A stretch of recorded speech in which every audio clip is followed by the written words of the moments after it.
He hated the... It is only 2 lines of a verse long known in elven lore. 3 rings for the elven kings under the sky. 7 for the dwarf lords in their halls of stone.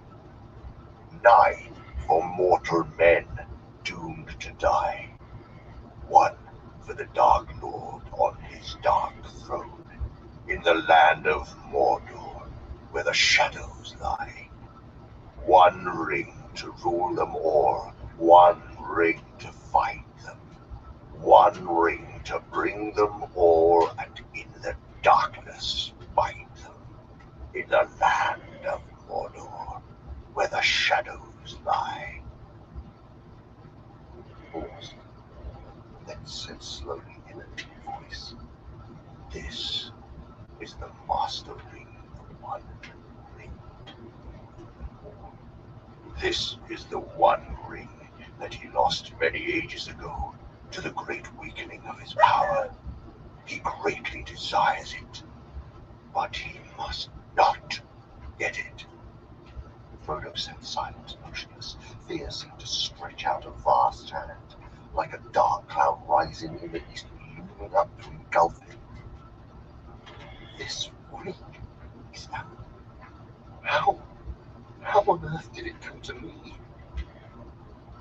"Ah," said Gandalf, "that is a very long story. The beginnings lie back in the Black Years, which only the Loremasters now remember. If I were to tell you all that tale, we should still be sitting here when spring had passed into winter. But last night I told you of Sauron the Great, the Dark Lord. The rumors that you have heard are true. He has indeed arisen again and left his hold in Mirkwood and returned to his ancient fastness in the Dark Tower of Mordor. That name even you hobbits have heard of, like a shadow on the borders of old stories. Always after a defeat and a respite, the shadow takes another shape and grows again." "Wish me not to have you in my time," said Frodo. "So do I," said Gandalf. "And so do all who live to see such times. But that is not for them to decide. All we have to decide is what to do with the time that is given us. And already, Frodo, our time is beginning to look black. The enemy is fast becoming very strong. His plans are far from ripe, I think, but they are ripening. We shall be hard put to it. We should be very hard put to it, even if it were not for this dreadful chance. The enemy still lacks 1 thing to give him strength and knowledge to beat down all resistance, break the last defenses, and cover all the lands in a second darkness. He lacks the 1 ring. The 3 fairest of all, the elf lords, hid from him, and his hand never touched them or sullied them. 7 the dwarf kings possessed, but 3 he has recovered, and the others the dragons have consumed. 9 he gave to mortal men, proud and great, and so ensnared them. Long ago they fell under the dominion of the 1.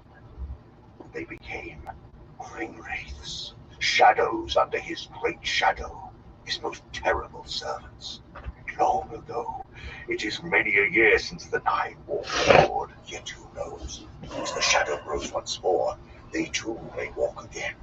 But come, we will not speak of such things, even in the morning of the Shire. So it is now the 9 he has gathered to himself. The 7 also, or else they are destroyed. The 3 are hidden still, but that no longer troubles him. He only needs the 1. For he made that ring himself. It is his. And he let a great part of his own former power pass into it, so that he could rule all the others. If he recovers it, then he will command them all again, wherever they be.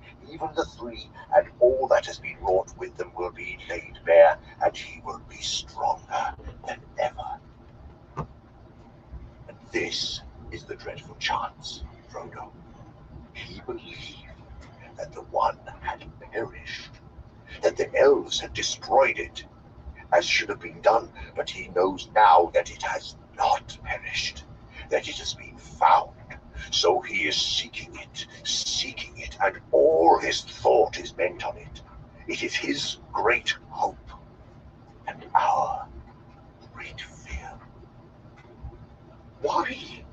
Why wasn't it destroyed? Cried Frodo. And how did the enemy ever come to lose it if he was so strong and it was so precious to him? He clutched the ring in his hand as if he saw already dark fingers stretching out to seize it. It was taken from him, said Gandalf. The strength of the elves to resist him was greater long ago, and not all men were estranged from them. The men of Westerness came to their aid. That is a chapter of ancient history which it might be good to recall, for there was sorrow then too, and gathering dark, but great valor, and great deeds that were not wholly vain. One day, perhaps, I will tell you all the tale, or you shall hear it told in full by one who knows it best.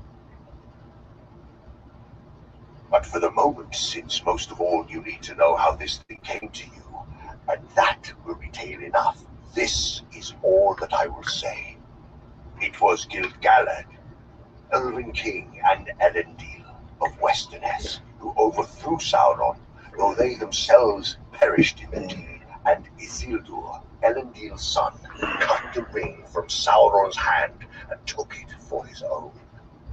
Then Sauron was vanquished, and his spirit fled and was hidden for long years, until his shadow took shape again in Mirkwood.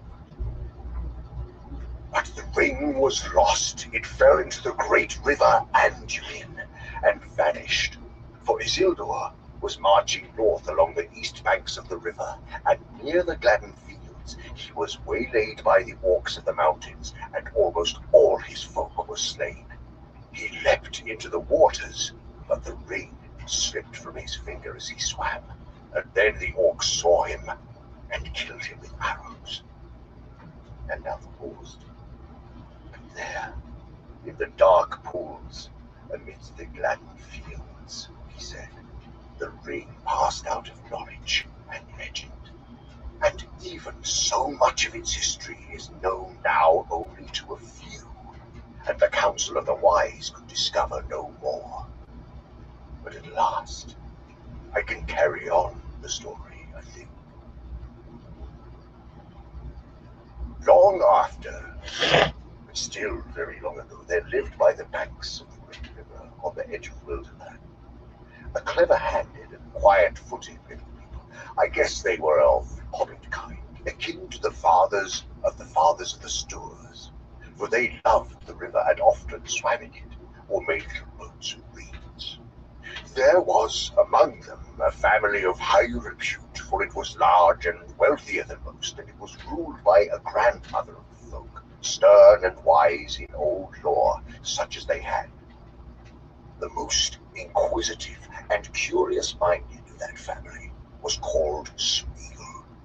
He was interested in roots and beginnings. He dived into deep pools. He burrowed under trees and growing plants. He tunneled into green mounds, and he ceased to look up at the hilltops, or the leaves on trees, or the flowers opening in the air.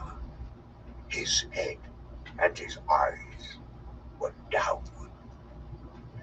He had a friend called Deagle, of similar sort, sharper-eyed, but not so quick and strong. On a time, they took a boat and went down to the Gladden fields, where there were great beds of iris and flowering reeds. There, Smeagol got out and went nosing about the banks, but Deagle sat in the boat and fished. Suddenly, a great fish took his hook, and before he knew where he was dragged up and down into the water to the bottom. Then he let go of his line, for he thought he saw something shining in the riverbed, and holding his breath, he grabbed at it. Then up he came, spluttering with weeds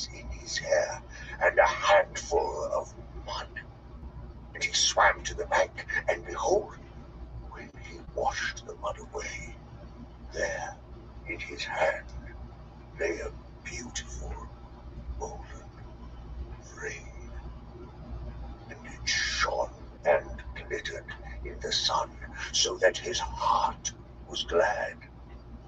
But Smeagol had been watching him from behind a tree, and as Deagle gloated over the ring, Smeagol came softly up behind.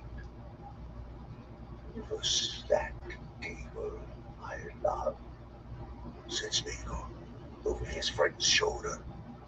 "Why?" said Deagle.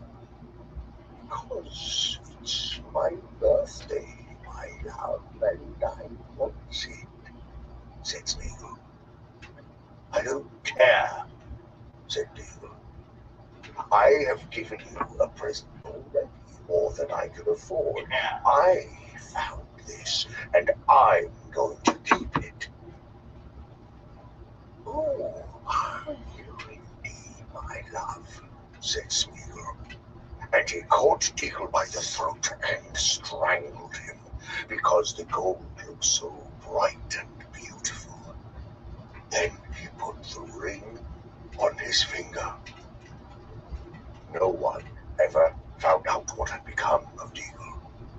He was murdered far from home, and his body was cunningly hidden.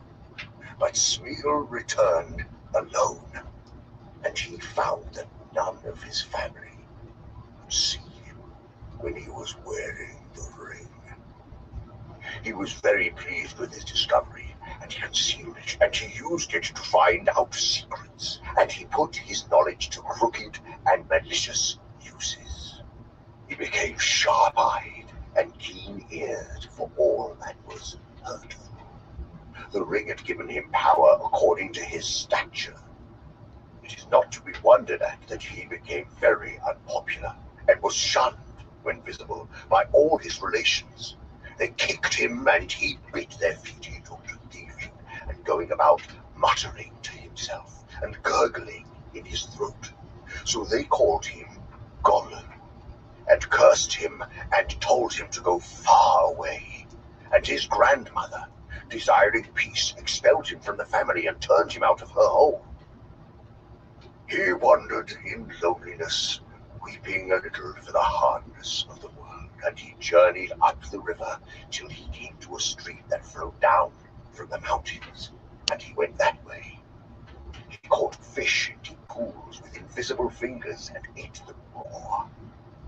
One day it was very hot, and as he was bending over a pool, he felt a burning on the back of his head, and a dazzling light from the water pained his wet eyes. He wondered at it, for he had almost forgotten about the sun. Then, for the last time, he looked up and shook his fist at her. But as he lowered his eyes, he saw far ahead the tops of the misty mountains, out of which the stream came. And he thought suddenly, it would be cool and shady under those mountains. The sun could not watch me there. The roots of those mountains must be roots indeed. There must be great secrets buried there which have not been discovered since the beginning. So he journeyed by night up into the highlands, and he found a little cave out of which the dark stream ran, and he wormed his way like a maggot into the heart of the hills, and vanished out of all knowledge. The ring went into the shadows with him, and even the Maker, when his power had begun to grow again, could learn nothing of it. "Gollum!" cried Frodo. "Gollum, do you mean that this is the very Gollum creature that Bilbo met? Oh, how loathsome!" "I think it is a sad story," said the wizard, "and it might have happened to others, even to some hobbits that I have known." "I can't believe that Gollum was connected with hobbits, however distantly," said Frodo with some heat. "What an abominable notion!" "It is true all the same," replied Gandalf. "About their origins, at any rate, I know more than hobbits hobbits do themselves. And even Bilbo's story suggests the kinship. There was a great deal in the background of their minds and memories that was very similar. They understood one another remarkably well, very much better than a hobbit would understand, say a dwarf or an orc or even an elf. Think of the riddles they both knew, for one thing. Yes, said Frodo, though other folks besides hobbits ask riddles, and of much the same sort, and hobbits don't cheat. Gollum meant to cheat all the time. He was just trying to put poor Bilbo off his guard, and I dare say it amused his wickedness to start a game which might end in providing him with an easy victim, but if he lost would not hurt him. Only too true, I fear, said Gandalf. But there was something else in it, I think, which you don't see yet. Even Gollum was not wholly ruined. He had proved tougher than even one of the wise would have guessed, as a hobbit might. There was a little corner of his mind that was still his own, and light came through it, as through a chink in the dark. Light out of the past. It was actually pleasant, I think, to hear a kindly voice again, bringing up memories of wind and trees and sun on the grass and such forgotten things. But that, of course, would only make the evil part of him angrier in the end, unless it could be conquered, unless it could be cured. And sighed. Alas, there is little hope of that for him. Yet not no hope. No, not though he possessed the ring so long, almost as far back as he could remember. For it was long since he had worn it much. In the black darkness he was seldom needed.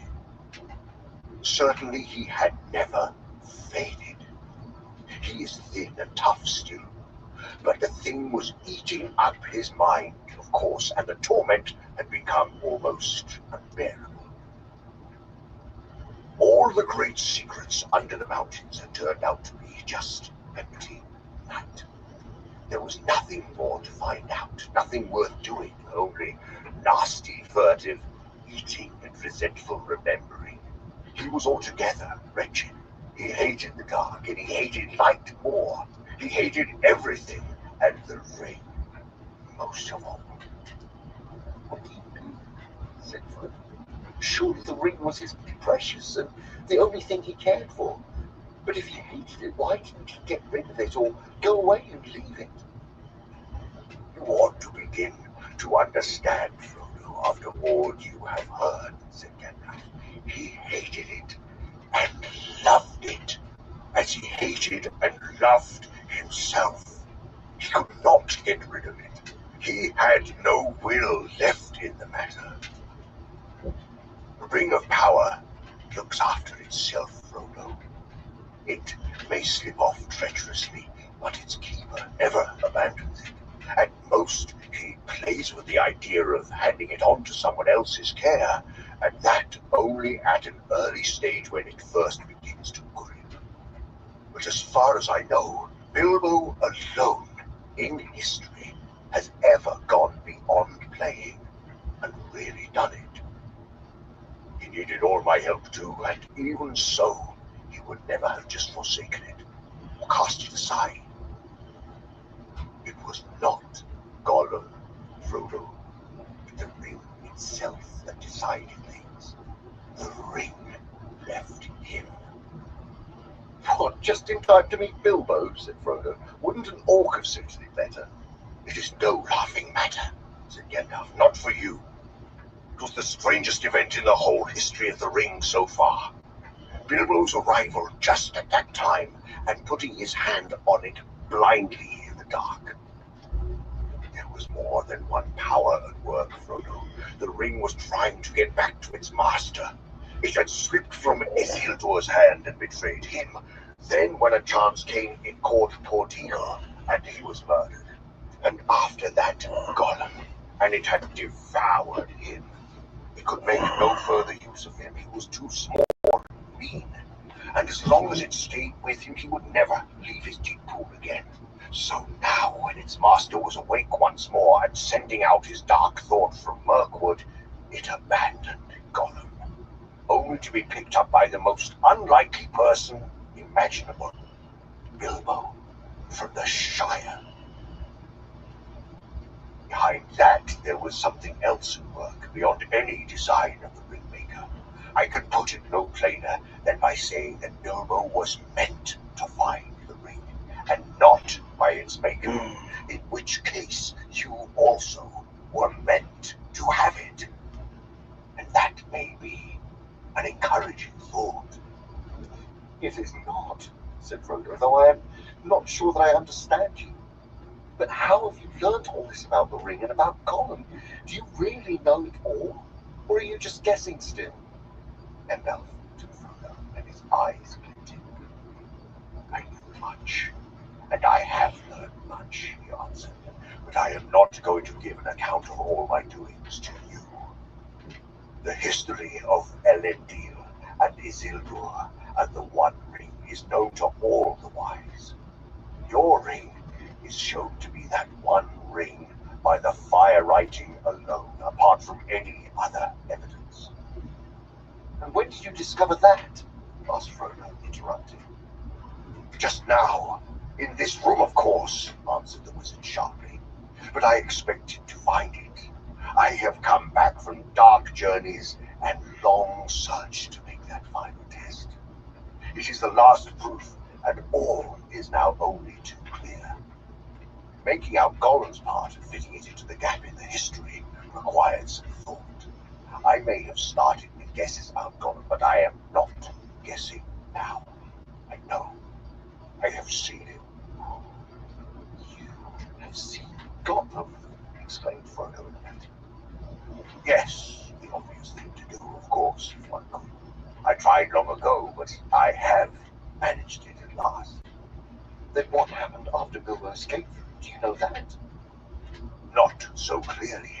What I have told you is what Gollum was willing to tell, though not, of course, in the way I have reported it. Gollum is a liar, and you have to sift his words. For instance, he called the ring his birthday present, and he stuck to that. He said it came from his grandmother, who had lots of beautiful things of that kind, a ridiculous story.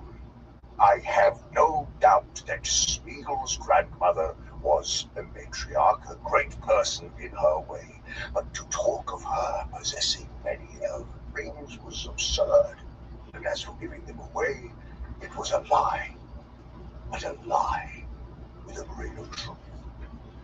The murder of Deagle haunted Gollum, and he had made up a defense, repeating it to his precious over and over again as he gnawed bones in the dark, until he almost believed it. It was his birthday. Deagle ought to have given the ring to him. It had obviously turned up just so as to be a present. It was his birthday present, and so on and on. I endured him as long as I could, but the truth was desperately important, and in the end I had to be harsh. I put the fear of fire on him and wrung the true story out of him, bit by bit, together with much sniveling and snarling. He thought he was misunderstood and ill-used, but when he had at last told me his history, as far as the end of the riddle game and Bilbo's escape, he would not say any more, except in dark hints. Some other fear was on him greater than mine. He muttered that he was going to get his own back. People would see if he would stand being kicked and driven into a hole and then robbed. Gollum had good friends now, good friends, and very strong. They would help him. Baggins would pay for it. That was his chief thought. He hated Bilbo and cursed his name. What is more, he knew where he came from. But how did he find that out? Asked Frodo. Well, as for the name, Bilbo very foolishly told Gollum himself, and after that, it would not be difficult to discover his country once Gollum came out. Oh yes, he came out. His longing for the ring proved stronger than his fear of the orcs, or even of the light. After a year or two, he left the mountains. You see, though still bound by desire, the ring was no longer devouring him. He began to revive a little. He felt old, terribly old, yet less timid, and he was mortally hungry. Light of sun and moon. He still feared and hated, and he always will hate, but he was cunning. He found he could hide from daylight and moonshine, and make his way swiftly and softly by dead of night, with his pale, cold eyes, and catch small, frightened or unwary things. He grew stronger and bolder with new food and new air. He found his way into Mirkwood, as one would expect. Is that where you found him? Asked Frodo. I saw him there, answered Gandalf. But before that he had wandered far, following Bilbo's trail. It was difficult to learn anything from him for certain, for his talk was constantly interrupted by curses and threats. What had it got in its pockets, as he said? Wouldn't say. No, precious, it'll cheat, not a fair question. It cheated first, it did, it broke the rules. We ought to have squeezed it, yes, precious, and we will. Precious, that is a sample of his talk. I don't suppose you want any more. I had weary days of it, but from hints dropped among the snarls, I gathered that his padding feet had taken him at last to Esgaroth, and even to the streets of Dale, listening secretly and peering. Well, the news of the great events went far and wide, and many had heard Bilbo's name and knew where he came from. We had made no secret of our return journey to his home in the west. Gollum's sharp ears would soon learn what he wanted. Then why didn't he track Bilbo further? Asked Frodo. Why didn't he come to the Shire? Ah, said Gandalf. Now we come to it. I think Gollum tried to. He set out and came back westward as far as the great river. But then he turned aside. He was not daunted by the distance, I am sure. No, something else drew him away. So my friends think, those that hunted him for me. The wood elves tracked him first, an easy task for them, for his trail was still fresh then. Through Mirkwood and back again it led them, though they never caught him. The wood was full of the rumor of him, dreadful tales even among beasts and birds. The woodman said that there was some new terror abroad, a ghost that drank blood. It climbed trees to find nests, it crept into holes to find the young, it slipped through windows to find cradles. To the western edge of Mirkwood, the trail turned away. It wandered off southwards and passed out of the wood elves' ken and was lost. Then I made a great mistake. Yes, Frodo, and not the first, though I fear it may prove the worst. I let the matter be. I let him go. For I had much else to think of at that time, and I still trusted the lore of Saruman. Well, that was years ago. I have paid for it since with many dark and dangerous days. The trail was long cold when I took it up again after Bilbo left here, and my search would have been in vain but for the help that I had from a friend, Aragorn, the greatest traveler and huntsman of this age of the world. Together we sought for Gollum down the whole length of Wilderland, without hope and without success. But at last, when I had given up the chase and turned to other paths, Gollum was found. My friend returned out of great perils, bringing the miserable creature with him. What he had been doing he would not say. He only wept and called us cruel, with many a Gollum in his throat. When we pressed him, he whined and cringed, and rubbed his long hands, licking his fingers as if they pained him, as if he remembered some old torture. But I am afraid there is no possible doubt.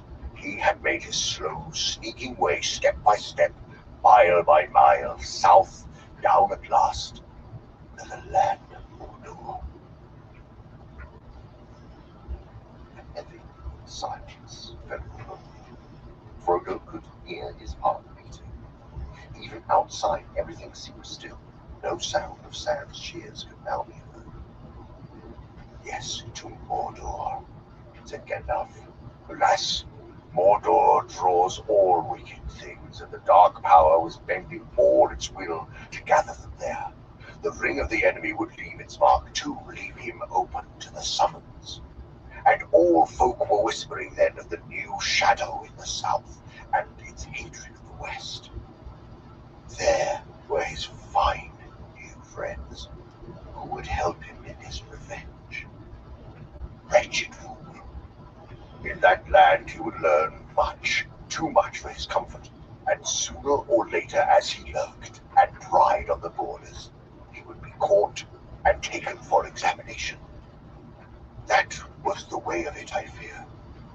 When he was found, he had already been there long and was on his way back, on some errand of mischief. But that does not matter much now. His worst mischief was done.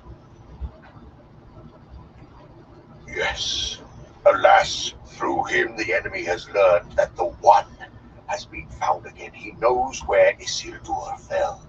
He knows where Gollum found his ring. He knows that it is a great ring, for it gave long life. He knows that it is not one of the three, for they have never been lost. And they endure no evil.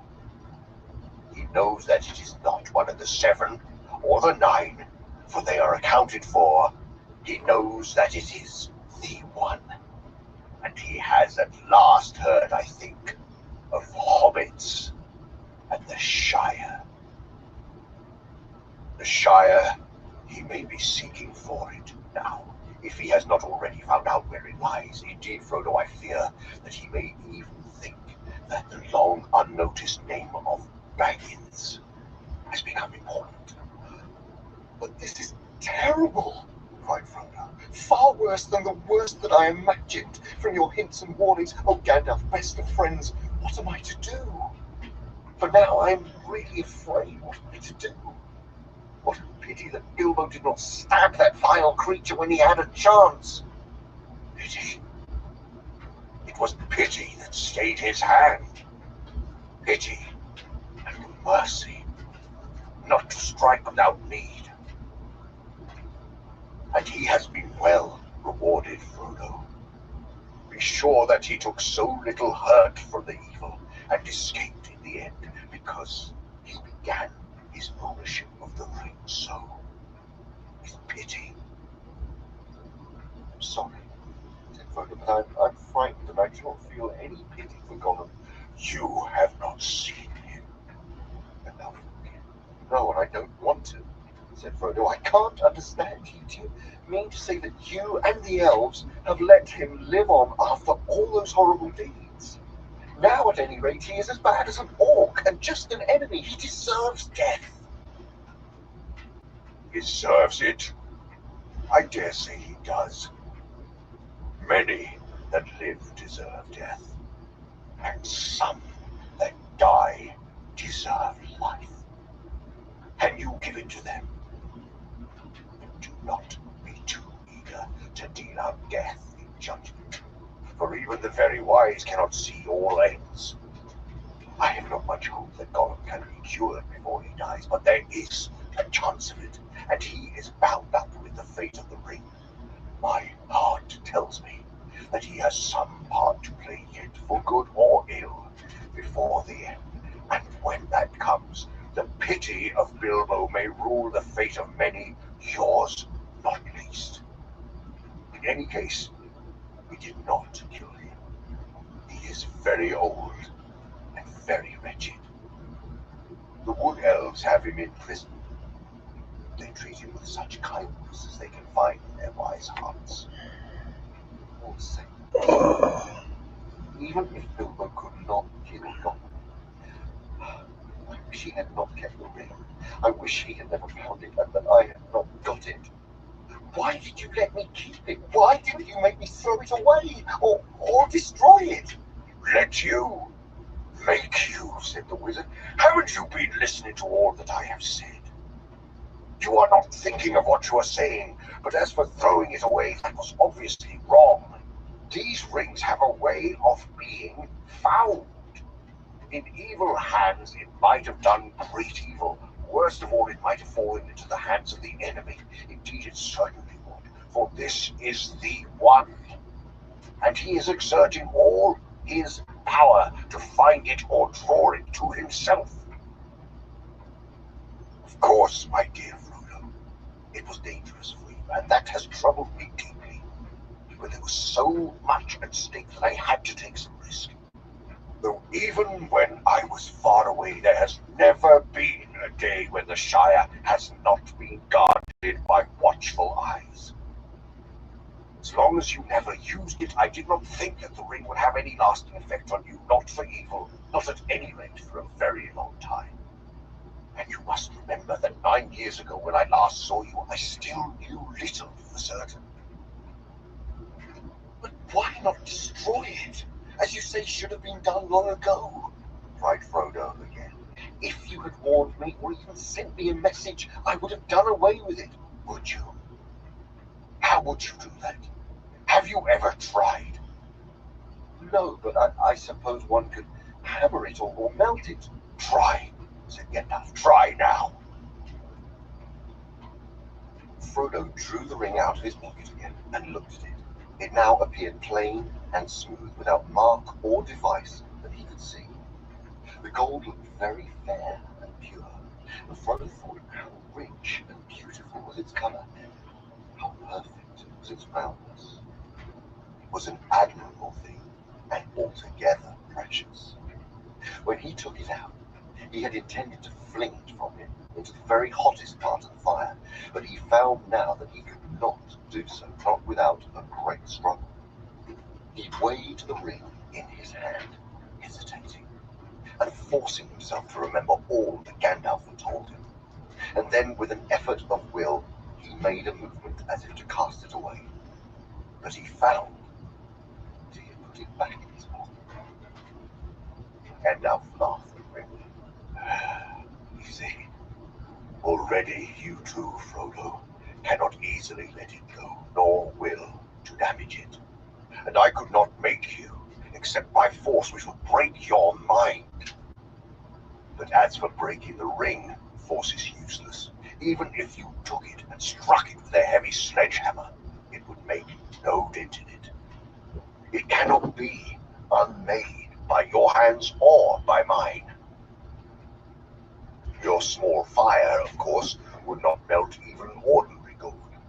This ring has already passed through it unscathed and even unheated, but there is no smith's forge in this Shire that could change it at all.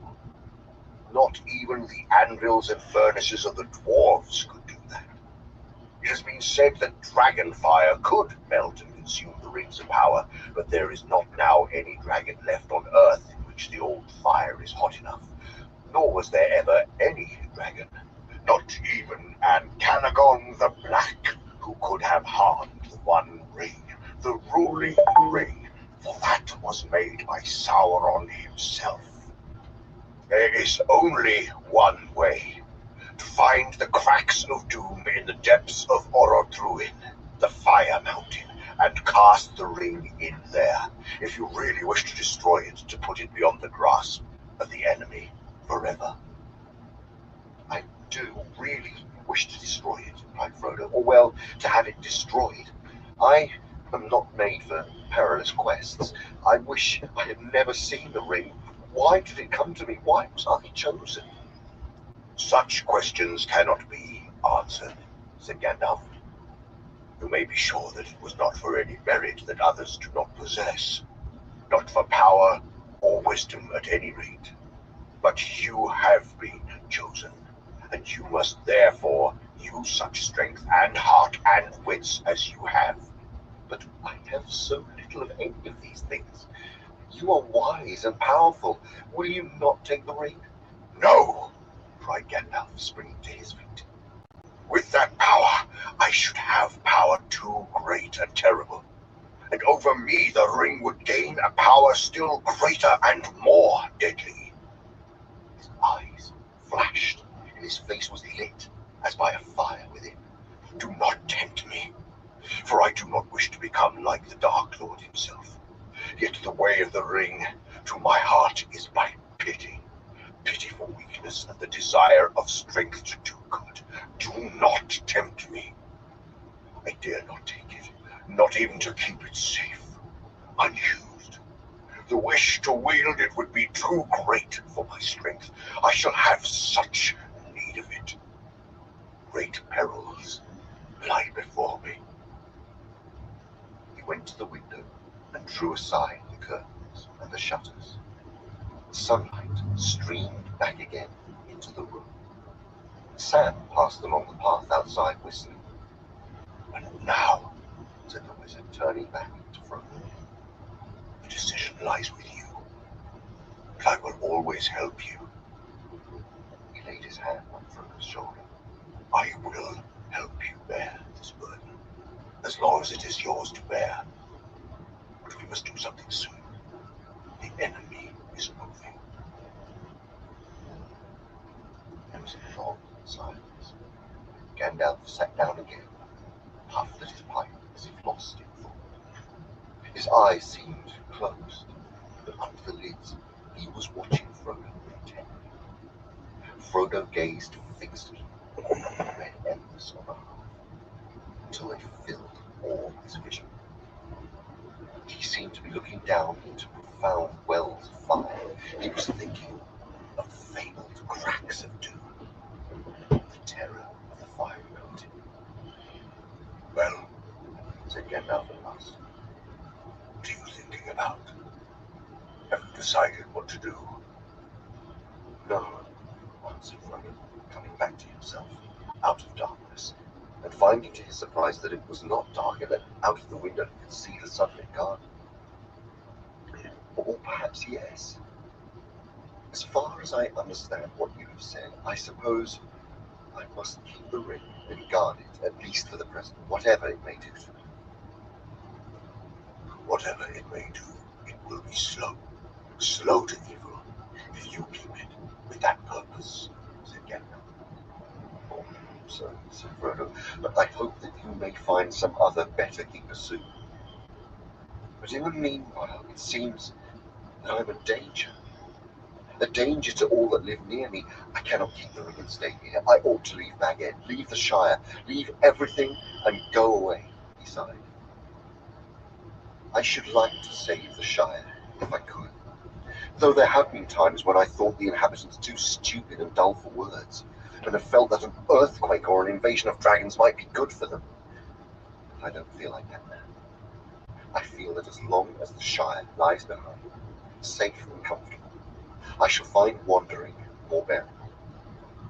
I shall know that somewhere there is a firm foothold, even if my feet cannot stand there again. Of course, I have sometimes thought of going away, but I imagined that as a kind of holiday, a series of adventures like Bilbo's, or better, ending in peace. But this would mean exile, a flight from danger into danger, drawing it after me.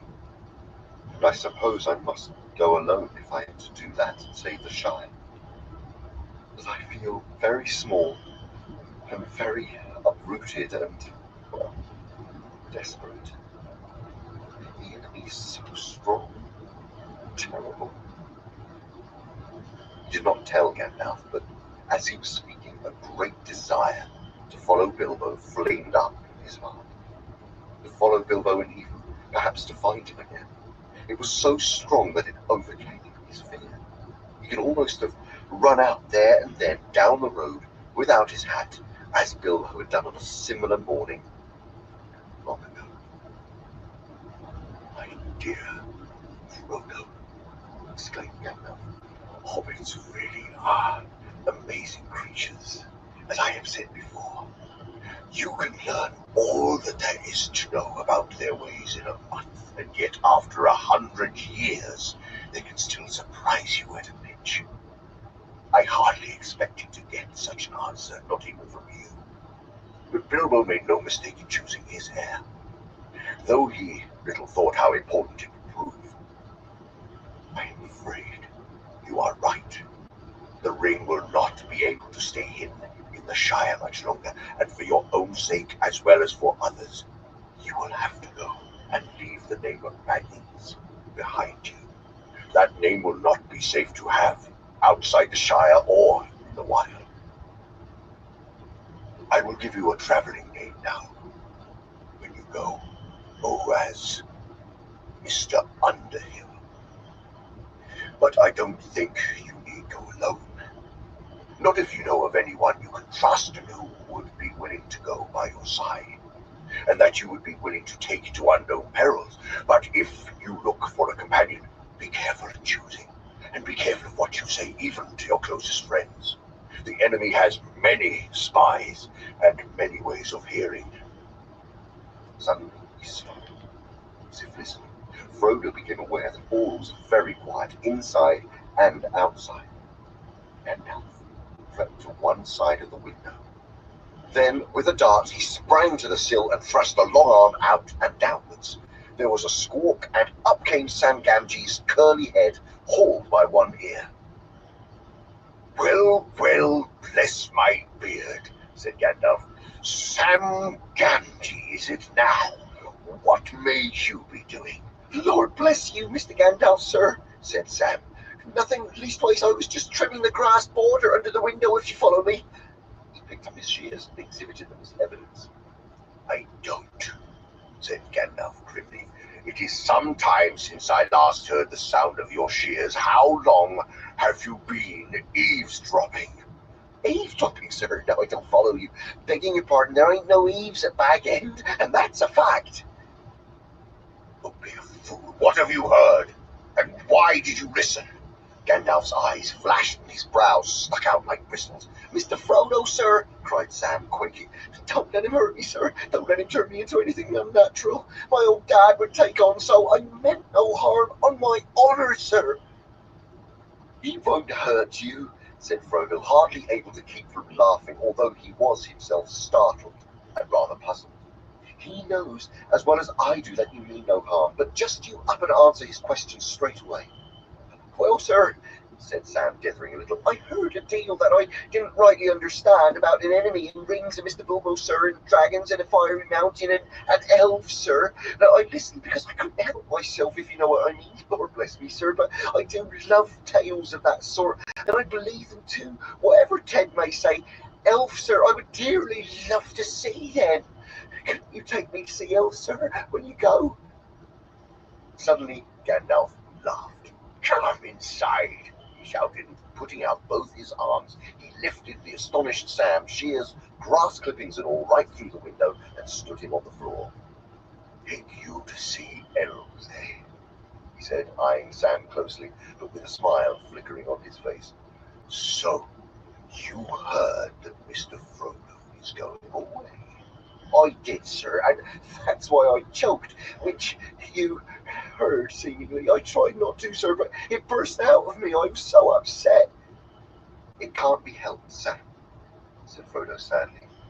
He had suddenly realized that flying from the Shire would mean more painful parting than merely saying farewell to the familiar comforts of Bag End. I shall have to go, but yet you look hard, Sam. If you really care about me, you will keep that dead secret. See? If you don't, if you even breathe a word of what you've heard here, then I hope Gandalf will turn you into a spotted toad and fill the garden full of grass snakes. Sam fell on his knees, trembling. Get up, Sam, said Gandalf. I have thought of something better than that. Something to shut your mouth and punish you properly for listening. You shall go away with Mr. Frodo. Me, sir? Cried Sam, springing up like a dog invited for a walk. Me? Go and see elves and all? Hooray! He shouted, and then burst into tears. Chapter 3. Three's Company. You ought to go quietly, and you ought to go soon, said Gandalf. 2 or 3 weeks had passed, and still Frodo made no sign of getting ready to go. I know, but it is difficult to do both, he objected. If I just vanish like Bilbo, the tale will be all over the Shire in no time. Of course you mustn't vanish, said Gandalf. That wouldn't do at all. I said soon, not instantly. If you can think of any way of slipping out of the Shire without its being generally known, it will be worth a little delay. But you must not delay too long. What about the autumn? On or after our birthday? Asked Frodo. I think I could probably make some arrangements by then. To tell the truth, he was very reluctant to start, now that it had come to the point. Bag End seemed a more desirable residence than it had for years, and he wanted to savour as much as he could of his last summer in the Shire. When autumn came, he knew that part at least of his heart would think more kindly of journeying, as it always did at that season. He had indeed privately made up his mind to leave on his 50th birthday, Bilbo's 128th. It seemed somehow the proper day on which to set out and follow him. Following Bilbo was uppermost in his mind, and the one thing that made the thought of leaving bearable. He thought as little as possible about the ring and where it might lead him in the end. But he did not tell all his thoughts to Gandalf. What the wizard guessed was always difficult to tell. He looked at Frodo and smiled. Very well. I think that will do, but it must not be any later. I am getting very anxious.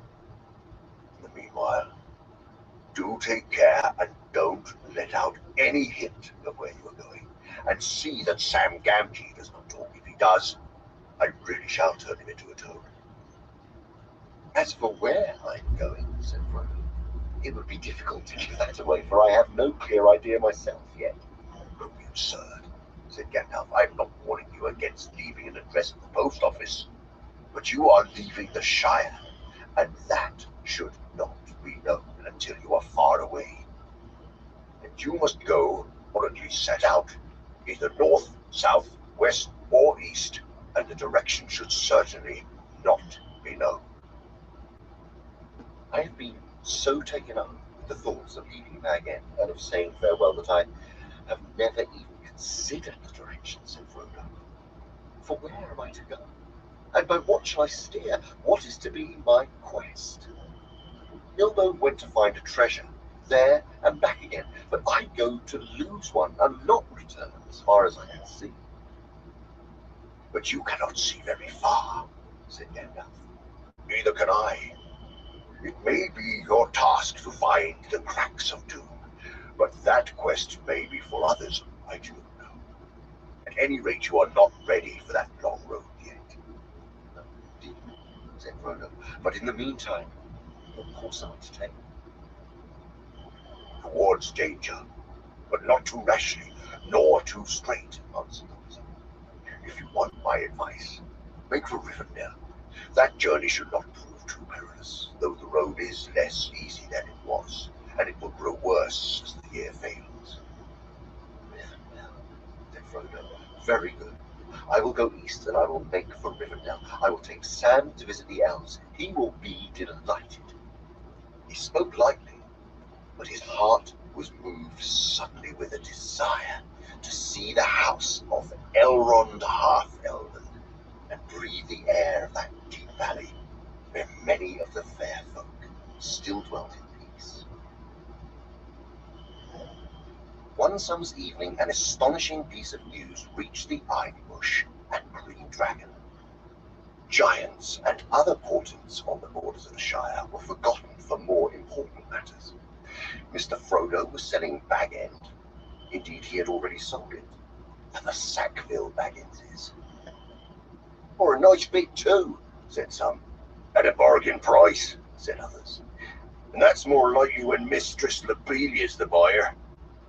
Othram had died some years before at the ripe but disappointed age of 102.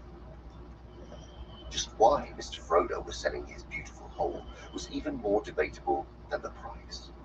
A few held the theory, supported by the nods and hints of Mr. Baggins himself, that Frodo's money was running out. He was going to leave Hobbiton and live in a quiet way on the proceeds of the sale down in Buckland among his Brandybuck relations. As far from the Sackville Bagginses as may be, some added.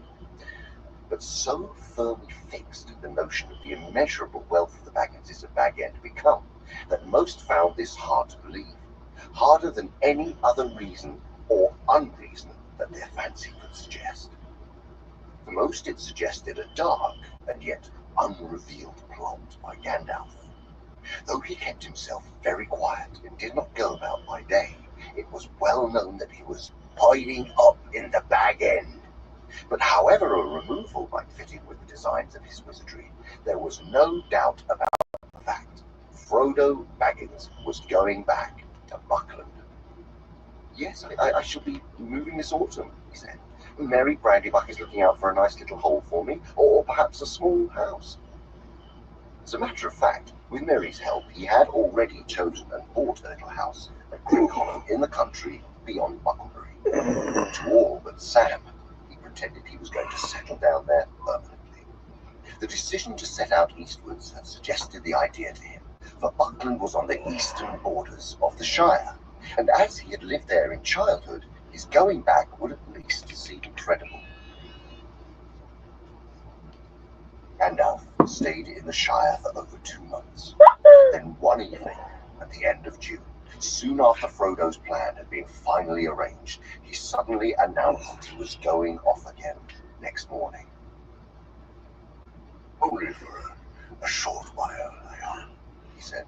But I am going down beyond the southern borders to get some news, if I can. I have been idle longer than I should. He spoke lightly, but it seemed to Frodo that he looked rather worried. Has anything happened? He asked. Well, no, but I have heard something that has made me anxious and needs looking into. If I think it necessary, after all, for you to get off at once, I shall come back immediately, or at least send word. In the meanwhile, stick to your plan, but be more careful than ever, especially of the ring. Let me impress on you once more. Don't.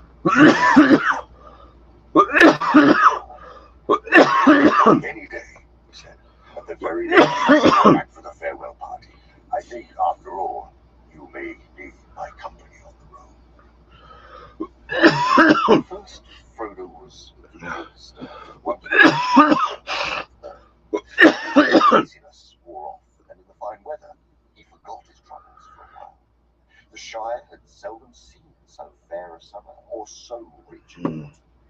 The trees were laden with apples, honey was dripping in the combs, and the corn was torn full. Autumn was well underway before Frodo began to worry about Gandalf again. September was passing, and there was still no news of him. The birthday and the removal drew nearer, and still he did not come, or send word. Bag End began to be busy.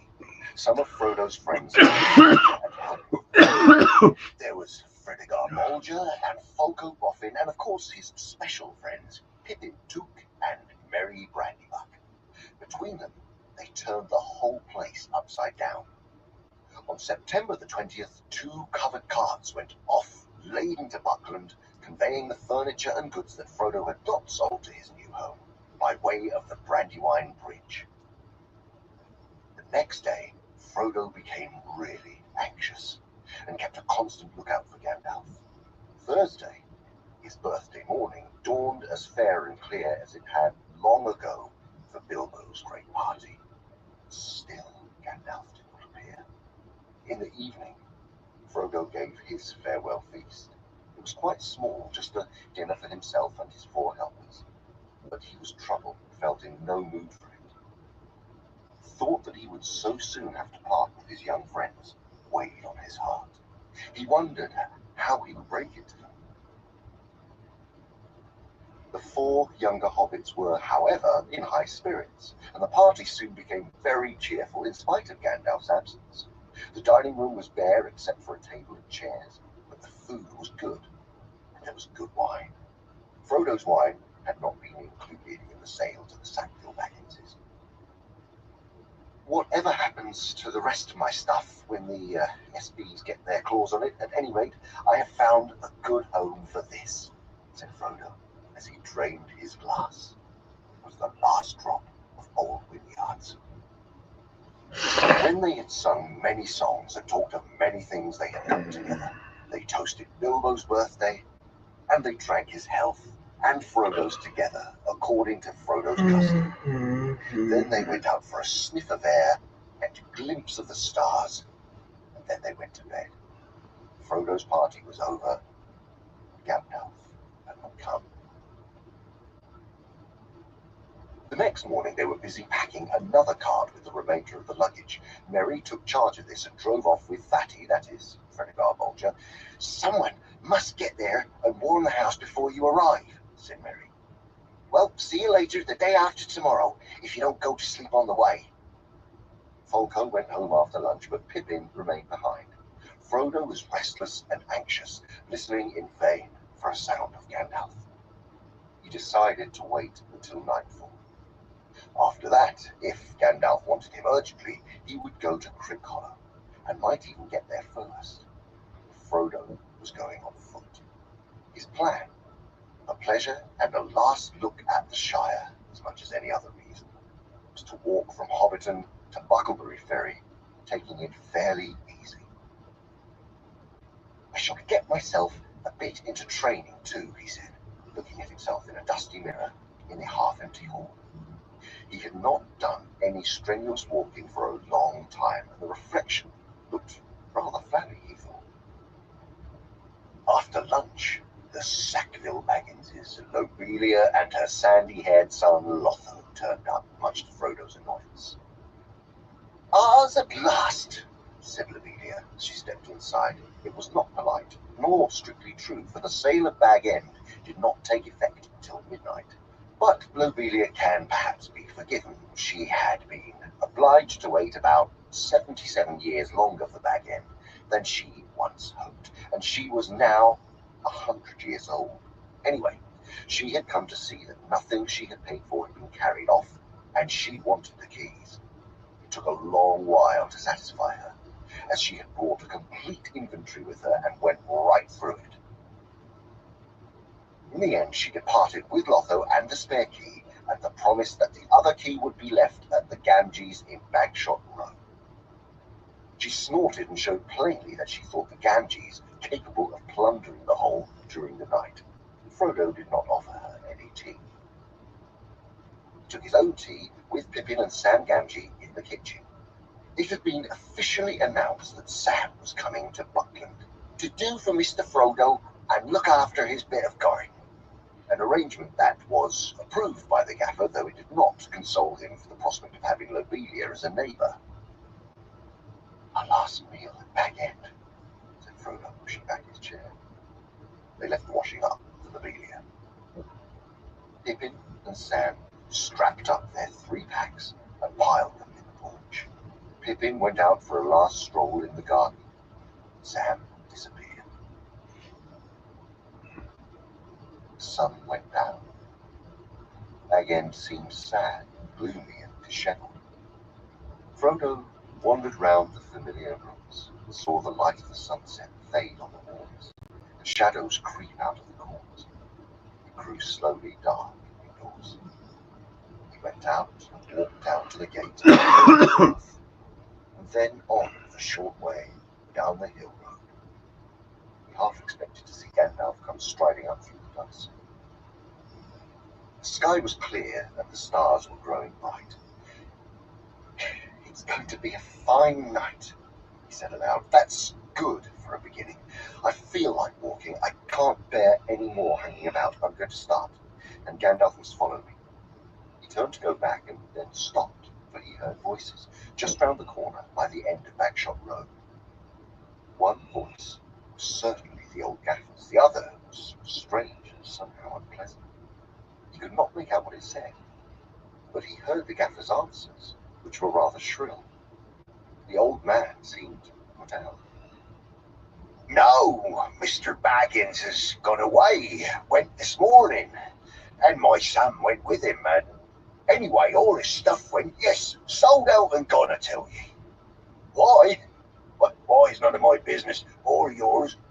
Where to? That ain't no secret. He's moved to Bucklebury, or some such place away down yonder. Yes, it is a tidy way. I've never been so far myself. They're queer folks in Buckland. And no, I can't give no message. Good night to you. Footsteps went away down the hill. Frodo wondered vaguely why the fact that they did not come up the hill seemed a great relief. I'm sick of questions, curiosity about my doings, I suppose. Inquisitive lot they all are.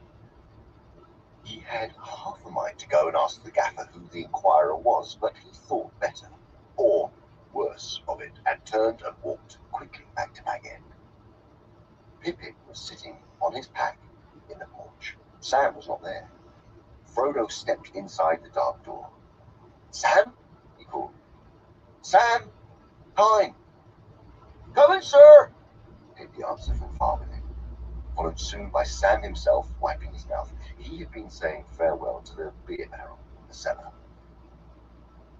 "All aboard, Sam?" said Frodo. "Yes, sir. I'll last for a bit now, sir." Frodo shut and locked the round door and gave the key to Sam. "Run down with this to your home, Sam," he said. "Then cut along the road and meet as quick as you can at the gate in the lane beyond the meadows. We are not going through the village tonight. Too many ears pricking and eyes prying." Sam ran off at full speed. "Well, now we're off at last," said Frodo. They shouldered their packs and took up their sticks and walked round the corner to the west side of Bag End. "Goodbye," said Frodo, the dark black windows. He waved his hand. Hey, Christopher, how you doing? Good to see you. Hurried after Peregrine down.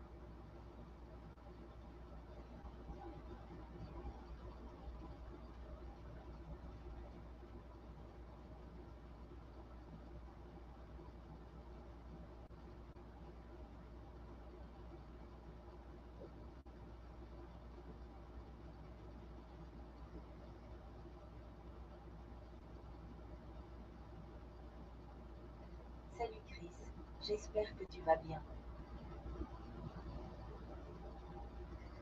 Garden path. They jumped over the low place in the hedge at the bottom and took to the fields, passing into the darkness like a rustle in the grasses. Let's do another dab. Where we're at. The bottom of the hill on its western side, they came to the gate opening onto a narrow lane. There they halted and adjusted the straps of their packs. Presently Sam appeared, trotting quickly and breathing hard. His heavy pack was hoisted high on his shoulders, and he put on his head a tall, shapeless felt bag, which he called a hat. In the gloom he looked very much like a dwarf. "I'm sure you've given me all the heaviest stuff," said Frodo. "I pity snails and all that carry their homes on their backs." "I could take a lot more yet, sir. My packet is quite light," said Sam, stoutly and untruthfully. "Sam," said Frodo, "it's a good fellow. He's got nothing heavier than the pack. He's been slain, and he'll feel the weight less when he's walked off some of his oil." "I'm to a poor old hobbit," laughed Frodo. "I shall be as thin as a willow wand, I'm sure, before I get to Buckland." "I was talking nonsense. I suspect you have taken more than your share, Sam, and I shall look into it at our next packing." Picked up his stick again. "Well, we all like walking in the dark," he said, "so let's put some miles behind us before bed." For a short way they followed the lane westwards. Then, leaving it, they turned left and took quietly to the fields again. They went in single file along hedgerows and the borders of coppices, and night fell dark about them. In their dark cloaks they were as invisible as if they all had magic wings. Since they were all hobbits, be silent. They made no noise that even hobbits would hear. Even the wild things in the fields and woods hardly noticed their passing. After some time, they crossed the water west of Hobbiton by a narrow plank bridge. The stream was there no more than a winding black ribbon bordered with leaning alder trees. A mile or two further south, they hastily crossed the great road from the Brandywine Bridge. They were now in the Tookland, and bending southeastwards, they made for the Green Hill country. As they began to climb its first slopes, they looked back and saw the lamps in Hobbiton far off, twinkling in the gentle valley of the water. Soon it disappeared in the folds of the darkened land, and was followed by Bywater beside its grey pool. When the light of the last farm was far behind, peeping among the trees, Frodo turned and waved a hand in farewell. I don't know if I shall ever look down into that valley again, he said quietly. When they had walked for about 3 hours, they rested. The night was clear, cool, and starry, but smoke-like wisps of mist were creeping up the hillsides from the streams and deep meadows. Thin-clad birches swaying in a light wind above their heads made a black net against the pale sky. They ate a very frugal supper for hobbits, and then went on again. Soon they struck a narrow road that went rolling up and down, fading grey into the darkness ahead. The road to Woodhall and Stock and the Buckleberry Ferry. It climbed away from the main road in the Water Valley and wound over the skirts of the Green Hills towards Woody End, a wild corner of the East Farthing. After a while, they plunged into a deeply cloven track between tall trees that rustled their dry leaves in the night. It was very dark. At first, they talked or hummed a tune softly together, being now far away from inquisitive ears. Then they marched on in silence, and Pippin began to lag behind. At last, as they began to climb a steep slope, he stopped and yawned. "Oh, I'm so sleepy," he said. "As soon as you'll fall down on the road, you're going to sleep on your legs. It's nearly midnight." "Well, I thought you liked walking in the dark," said Frodo, "but there is no great hurry. Mary expects us sometime the day after tomorrow, but that leaves us nearly 2 days more. We'll halt at the first likely spot." "The wind's in the west," said Sam. "If we get to the other side of this hill, we shall find a spot that is sheltered and snug enough, sir. There's a dry fir wood just ahead, if I remember rightly." Sam knew the land well within 20 miles of Hobbiton, but that was the limit of his geography.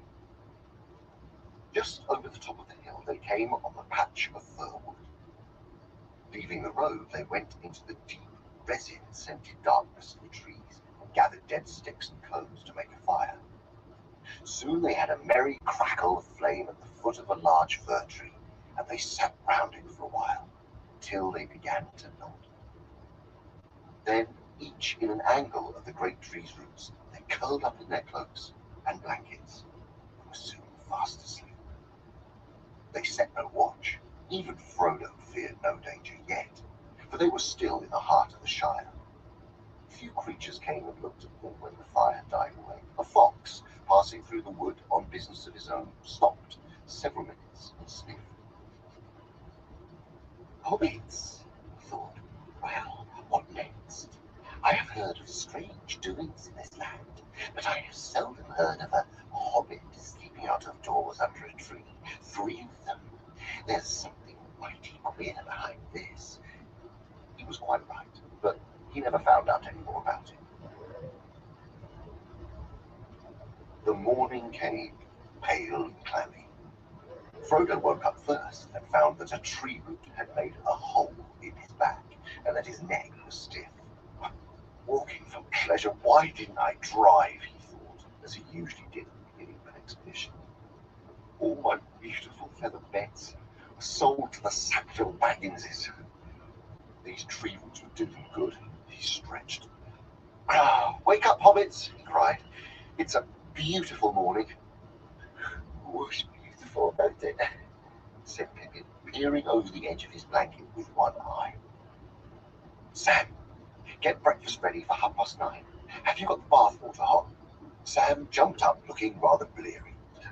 No, sir, I haven't, sir, he said.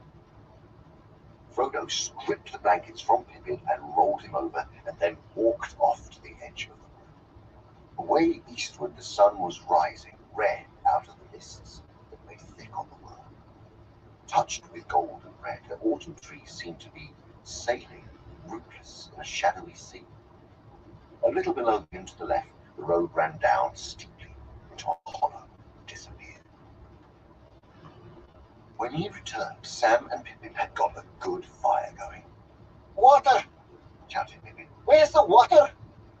"I don't keep water in my pockets," said Frodo. "We thought you'd gone to find some," said Pippin, busy setting out the food and cups. "You had better go now." "You can come too," said Frodo, "and bring all the water bottles." There was a stream at the foot of the hill. They filled their bottles and the small camping kettle at a little fall where the water fell a few feet over an outcrop of grey stone. It was icy cold, and they spluttered and puffed as they bathed their faces and hands. When their breakfast was over and their packs all trussed up again, it was after 10 o'clock, and the day was beginning to turn fine hot. They went down the slope and across the stream where it dived under the road, and up the next slope and up and down another shoulder of the hills. And by that time their cloaks, blankets, water, food, and other gear already seemed a heavy burden. The day's march promised to be warm and tiring work. After some miles, however, the road ceased to roll up and down. It climbed to the top of a steep bank in a weary, zigzagging sort of way, and then prepared to go down for the last time. In front of them they saw the lower lands dotted with small clumps of trees that melted away in the distance to a brown woodland haze. They were looking across the woody end towards the Brandywine River. The road wound away before them like a piece of string. In 1 second, I'll be right back. Said Pippin. "But I can't without a rest. It is high time for lunch." He sat down on the bank at the side of the road and looked away east into the haze, beyond which lay the river and the end of the shire in which he had spent all his life. Sam stood by him. His round eyes were wide open, for he was looking across lands he had never seen to a new horizon. "Do elves live in those woods?" he asked. "Not that I ever heard," said Pippin. Frodo was silent. He too was gazing eastward along the road as if he had never seen it before. Suddenly he spoke, aloud, but as if to himself, saying slowly, "Those have all gone." Out from the door it began. Now far ahead the road was north. I must follow if I can, pursuing it with weary feet until it joins some larger way where many paths and errands meet. Whither then? I cannot say. "That sounds like a bit of old Bilbo's rhyming," said Pippin. "Or is it one of your imitations? It does not sound altogether encouraging." "I don't know," said Frodo. It came to me then as if I was making it up, and I may have heard it long ago. Certainly it reminds me very much of Bilbo in the last years before he went away. He used often to say there was only one road, that it was like a great river, its springs were at every doorstep and every path was its tributary. "It's a dangerous business, Frodo, going out of your door," he used to say. "You step into the road, and if you don't keep your feet, there is no knowing where you might be swept off to. Do you realize that this is the very path that goes through Mirkwood, and that if you let it, it might take you to the Lonely Mountain, or even further, and to worse places?" He used to say that on the path outside the front door of that end, especially after he'd been out for a long walk. "Well, the road won't sweep me anywhere for an hour at least," said Pippin, unslinging his pack. The others followed his example, putting their packs against the bank and their legs out into the road. After a rest, they had a good lunch, and then more rest. The sun was beginning to get low, and the light of afternoon was on the land as they went down the hill. So far they had not met a soul on the road. This way was not much used, being hardly fit for carts, and there was little traffic to the woody end. They had been jogging along again for an hour or more when Sam stopped a moment, as if listening. They were now on level ground, and the road, after much winding, lay straight ahead through grassland, sprinkled with tall trees, outliers of the approaching woods. "I can hear a pony or a horse coming along the road behind," said Sam. They looked back, but the turn of the road prevented them from seeing far. "I wonder if that is Gandalf coming after us," said Frodo, but even as he said it, he had a feeling that it was not so, and a sudden desire to hide from the view of the rider came over him. "It may not matter much," he said apologetically, "but I would rather not be seen on the road by anyone. I'm sick of my doings being noticed and discussed. And if it is Gandalf," he added as an afterthought, "we can give him a little surprise to pay him out for being so late. Let's get out of sight." The other two ran quickly to the left and down into a little hollow not far from the road. There they lay flat. Frodo hesitated for a second. Curiosity or some other feeling was struggling with his desire to hide. The sound of hooves drew nearer. Just in time, he threw himself down in a patch of long grass behind a tree that overshadowed the road. Then he lifted his head and peered cautiously above one of the great roots. Round the corner came a black horse, no hobbit pony, but a full-sized horse, and on it sat a large man who seemed to crouch in the saddle, wrapped in a great black cloak and hood, so that only his boots in the high stirrups showed below. His face was shadowed and invisible. When it reached the tree and was level with Frodo, the horse stopped. The riding figure sat quite still with its head bowed, as if listening. From inside the hood came a noise, as of someone sniffing to catch an elusive scent. The head turned from side to side of the road. A sudden, unreasoning fear of discovery laid hold of Frodo, and he thought of his ring. He hardly dared to breathe, and yet the desire to get it out of his pocket became so strong that he began slowly to move his hand. Nice, Chris. He had only to slip it on, and then he would be safe. The advice of Gandalf seemed absurd. Bilbo had used the ring, and I'm still in the Shire, he thought, as his hand touched the chain on which it hung. At that moment the rider sat up and shook the reins. The horse stepped forward, walking slowly at first, and then breaking into a quick trot. I think what I'm doing is to the road and watched the rider until he dwindled into the distance. some Apple Jacks sugar wax. But suddenly, before it passed out of sight, the horse turned aside and went into the trees on the Yeah, right. cheers, Chris. Well, I call that very quick and indeed disturbing, said Frodo to himself as he walked towards his companions. Pippin and Sam had remained flat in the grass and had seen nothing, so Frodo described the rider and his strange behavior. "I can't say why, but I felt certain he was looking or smelling for me. And also I felt certain that I did not want him to discover me. I've never seen or felt anything like it in the Shire before." "What does one of the big people do?" "In this part of the world, there are some," said Frodo, "down in the South Farming, trouble with big people, but I've never heard of anything like this rider. I wonder where he comes from." "Begging your pardon," Sam suddenly, "I know where he comes from. It's from Hobbiton that this here Black Rider comes, unless there's more than one, and I know where he's going to." "What do you mean?" said Frodo sharply, looking at him in astonishment. "Why didn't you speak up before?"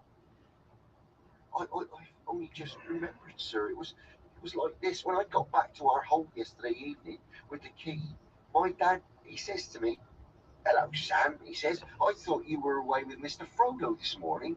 There's been a strange customer asking for Mr. Baggins at Bag End, and he's only just gone. I sent him on to Bucklebury. Not that I liked the sound of him. He seemed mighty put out when I told him Mr. Baggins had left his old home for hissed at me. It gave me quite a shudder. What sort of a fellow was he?" says I to the gaffer. "I don't know," says he. "But he wasn't a hobbit. He was tall, black like, and he stooped over me. I reckon the big folk from the parts. He spoke funny. I couldn't stay to hear more, sir, since you were waiting, and I didn't give much heed to it myself. The gaffer's getting old and more than a bit blind, and it must have been near dark when this fellow come up here and found him taking the air at the end of our road. He hasn't done no harm, sir, nor me. The gaffer can't be blamed anyway," said Frodo. "As a matter of fact, I heard him talking to a stranger who seemed to be inquiring for me, and I nearly went and asked him who it was. I wish I had. Or you had told me about it before. I might have been more careful." "Still, there may be no connection between this rider and the gaffer's stranger," said Pippin. "We left Hobbiton secretly enough, and I don't see how he could have followed us." "I'm out smelling, sir," said Sam. "And the gaffer said he was a black chap." "Oh, I wish I had waited for Gandalf," Frodo muttered. "But perhaps it would only have made matters worse." "Then you know or guess something about this rider," said Pippin, who had caught the muttered words. "I don't know, and I would rather not guess," said Frodo. "All right, cousin Frodo, you can keep your secret for the present if you want to be mysterious. In the meanwhile, what are we to do? I should like a bite of the sup, but somehow I think we'd better move on from here. Your talk of sniffing riders with invisible noses has unsettled me." "Yes, I think we will move on now," said Frodo, "but not on the road, in case that rider comes back or another follows him. We ought to do a good step more today. Buckland is still miles away." The shadows of the trees were long and thin on the grass as they started off. They now kept a stone's throw to the left of the road, and kept out of sight of it as much as they could. But this hindered them, for the grass was thick and tussocky, and the ground uneven, and the trees began to draw together into the thickets. The sun had gone down already behind the hills at the back, before they came back to the road. They wished to run straight for some miles. That point, it ran down onto the lowlands of the Yale, to stop. But a lane branched right, winding through a wood of ancient oak trees on its way to Woodhall. "That is the way for us," said Frodo. Not far from the road meeting, they came on the huge trunk of a tree. It was still alive and had leaves and small branches that it had put out round the old fallen limbs. But it was closed and could be entered by a great crack on the side away from the road. Hobbits crept inside and sat there upon a floor of old leaves and decaying wood. They rested and had a light meal, talking quietly and listening from time to time. Twilight, as they crept back, the west wind was sighing in the branches, leaves were whispering. Soon the road began to fall gently but steadily into the dusk. A star came out above the trees in the darkness before them. That one hurt a little They went bit. abreast and in step to keep up their Hope speed. everyone's doing good out there After a tonight time, as the stars grew thicker and and enjoying brighter, themselves. a feeling of disquiet left them, and they no longer listened for the sound of hooves. They began to hum softly, as hobbits have a way of doing as they walk along, especially when they are drawing near to home at night. With most hobbits, it is a supper song or a bed song, but these hobbits hummed a walking song, though not, of course, without any mention of supper and bed. Bilbo Baggins had made the words to a tune that was as old as the hills, and taught it to Frodo as they walked in the lanes of the Water Valley and talked about adventure. Upon the hearth the fire is red, beneath the roof there is a bed, but not yet weary are our feet. Round the corner we may meet a sudden tree or standing stone that none have seen but we alone. Tree and flower and leaf and grass, let them pass, let them pass. Wood and water and the sky, pass them by, pass them by. Still round the corner there may wait a new road or a secret gate, and though we pass them by today, tomorrow we may come this way and take the hidden paths that run towards the moon or to the sun. Apple, thorn, and nut and sloe, let them go, let them go. Sand and stone and pool and dell, fare you well, fare you well. Home is behind, the world ahead, and there are many paths to tread, through shadows to the edge of night, until the stars are all alight. Then world behind and home ahead, we'll wander back to home and bed. Mist and twilight, cloud and shade, away shall fade, away shall fade. Fire and lamp and meat and bread, and then to bed, and then to bed. The song ended. And now to bed, and now to bed, sang Pippin in a high voice. Hush, said Frodo, I think I hear hooves again. He stopped suddenly and stood as silent as tree shadows, listening. There was a sound of hooves in the lane, some way behind, but coming slow and clear down the wind. Quickly and quietly they slipped off the path and ran into the deeper shade under the oak trees. Let us go too far, said Frodo. I don't want to be seen, but I want to see if it is another Black Rider. Very well, but don't forget the snake. They had no time to find any hiding place better than the general darkness under the trees. Sam and Pippin crouched behind a large tree bole, while Frodo crept back a few yards towards the lane. It showed grey and pale, a line of green light through the wood. Above it the stars were thick in the dim sky, but there was no moon. The sound of hooves stopped. As Frodo watched, he saw something dark pass across the lighter space between two trees, and then halt. It looked like the black shade of a horse led by a smaller black shadow. Black Shadow stood close to the point where they had left the path, and it swayed from side to side. Frodo thought he heard the sound of snuffling. The shadow bent to the ground, and then began to crawl towards him. Once more the desire to slip on the ring came over Frodo, but this time it was stronger than before, so strong that almost before he realized what he was doing, his hand was groping in his pocket.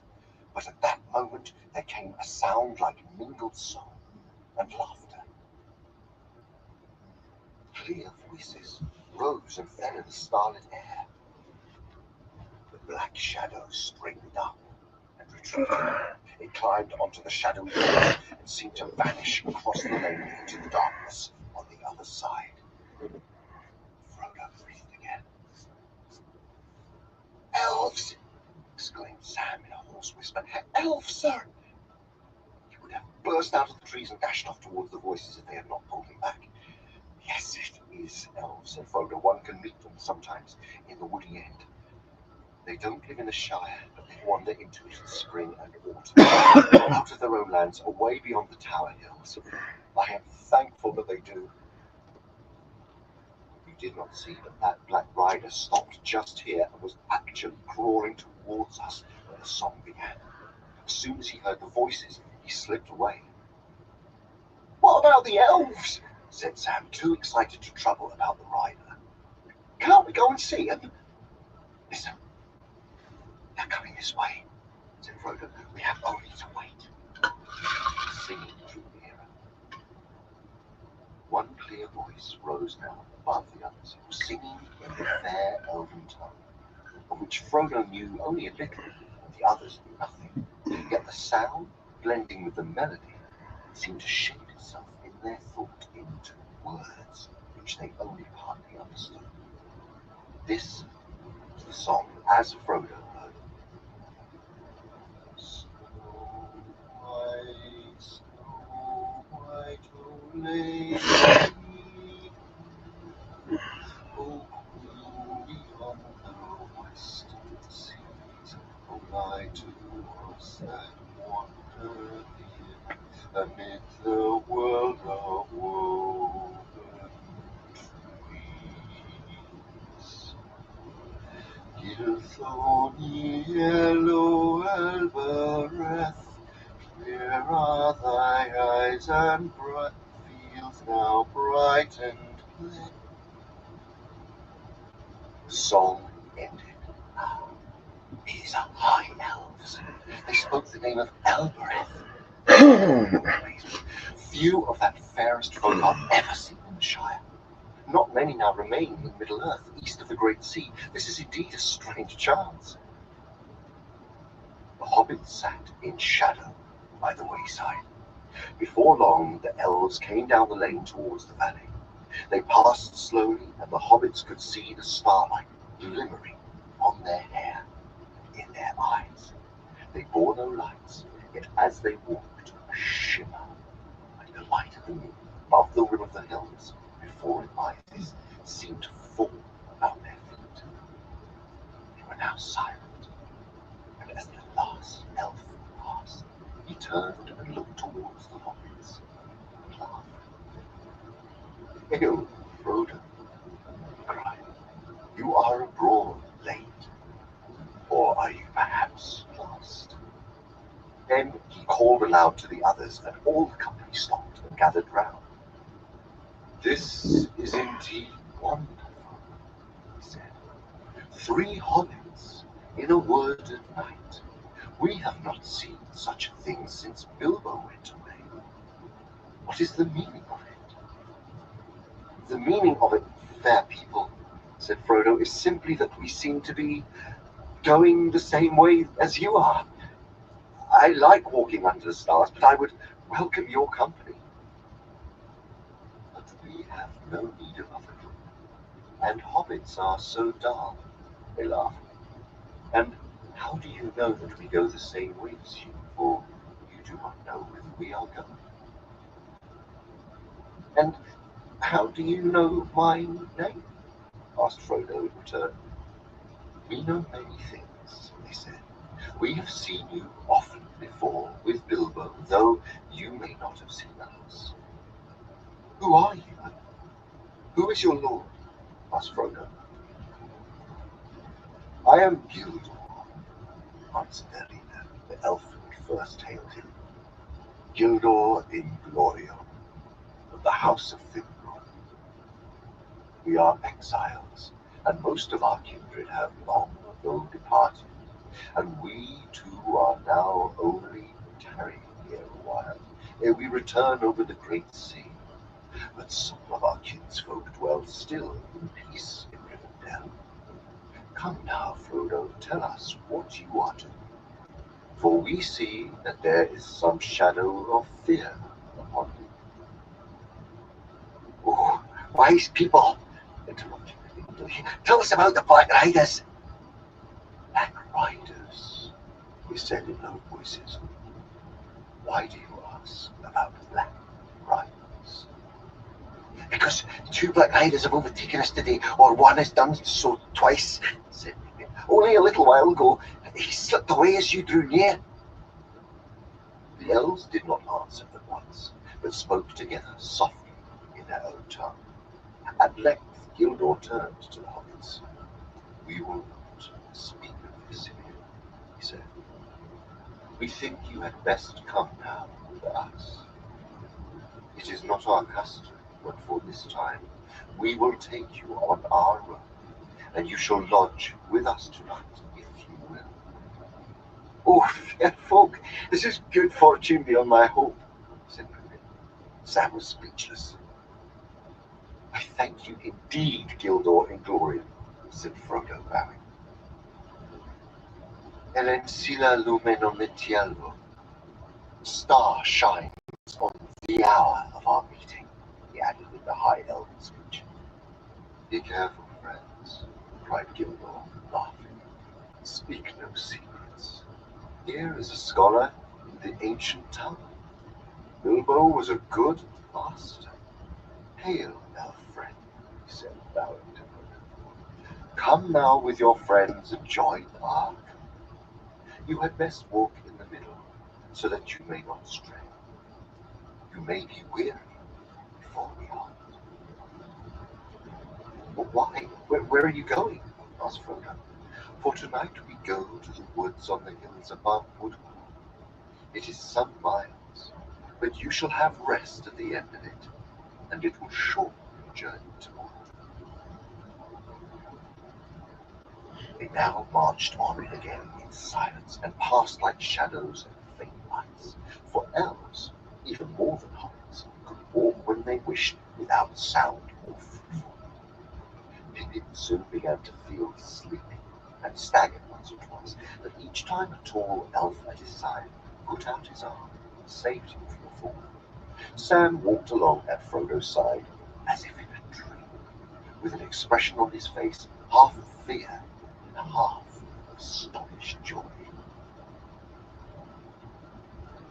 The woods on either side became denser. The trees were now younger and thicker, and as the lane went lower, running down into a fold of the hills, there were many deep breaks of hazel on the rising slopes at either hand. At last the elves turned aside from the path. A green ride lay almost unseen through the thickets on the right, and this they followed as it wound away back up the wooded slopes onto the top of a shoulder of the hills and stood out into the lower land of the river valley. Suddenly they came out of the shadow of the trees, and before them lay a wide space of grass, grey under the night. On three sides the woods pressed upon it, but eastward the ground fell steeply, and the tops of the dark trees growing at the bottom of the slope were below their feet. Beyond, the lowlands lay dim and flat under the stars. Nearer at hand, a few lights twinkled in the village of Woodhall. The elves sat on the grass and spoke together in soft voices. They seemed to take no further notice of the hobbits. Frodo and his companions wrapped themselves in cloaks and blankets, and drowsiness stole over them. The night grew on, and the lights in the valley went out. Pippin fell asleep, pillowed on a green hill. Way high in the east swung Remerath, the netted stars, and slowly above the mists red Orgir rose, glowing like a jewel of fire. Then, by some shift of airs, all the mist was drawn away like a veil, and there leaned up, as he climbed over the rim of the world, a swordsman of the sky, Menervagor, with his shining belt. The elves all burst into song. Suddenly, under the trees, a fire sprang up with a red light. "Come," the elves called to the hobbits. "Come, now is the time for speech and merriment." Pippin sat up and rubbed his eyes. He shivered. "There is a fire in the hall and food for hungry guests," said an elf standing before him. At the south end of the greensward there was nothing. There the green floor ran on into the wood, and formed a wide space like a hall, roofed by the boughs of trees. Their great trunks ran like pillars down each side. In the middle there was a wood fire blazing, and upon the tree pillars torches with lights of gold and silver were burning steadily.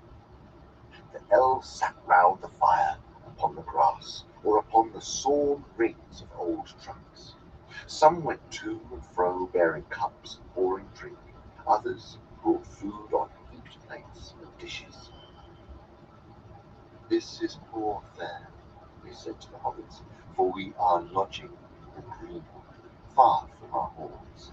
If ever you are our guests at home, we will treat you better.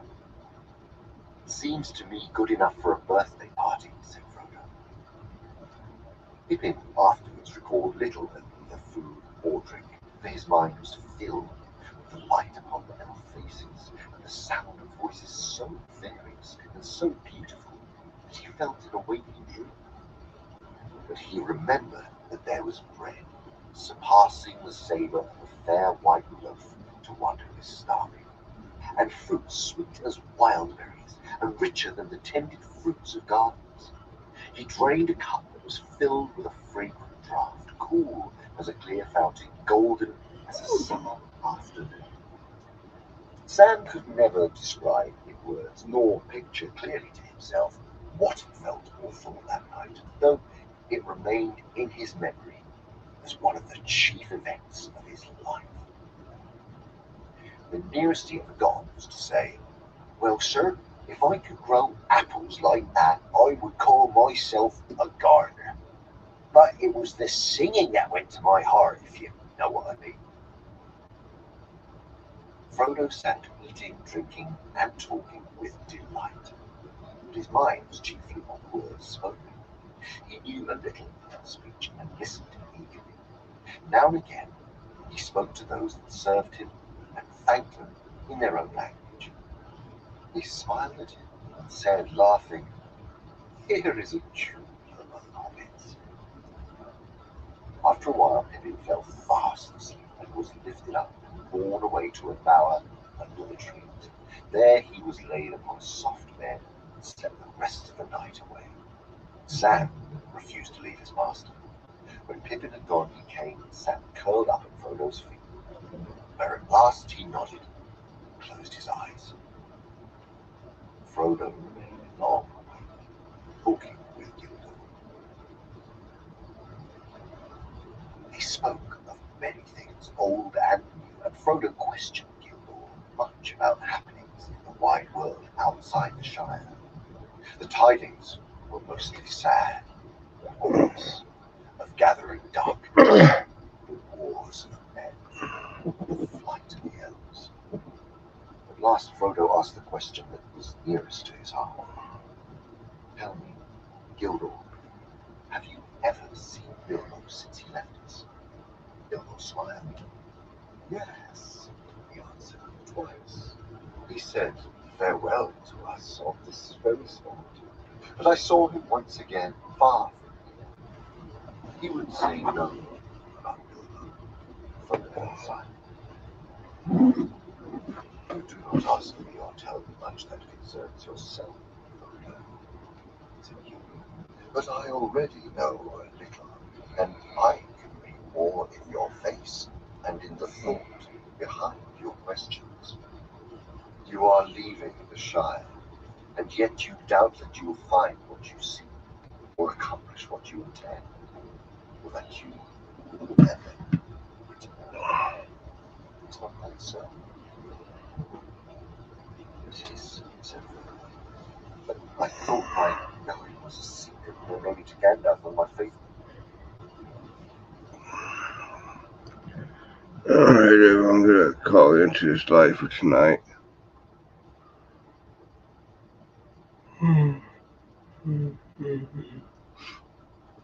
Excuse me. I want to thank everyone for stopping by, and everyone continues to stop by. I appreciate all y'all's support. Till next time, everyone, y'all stay safe.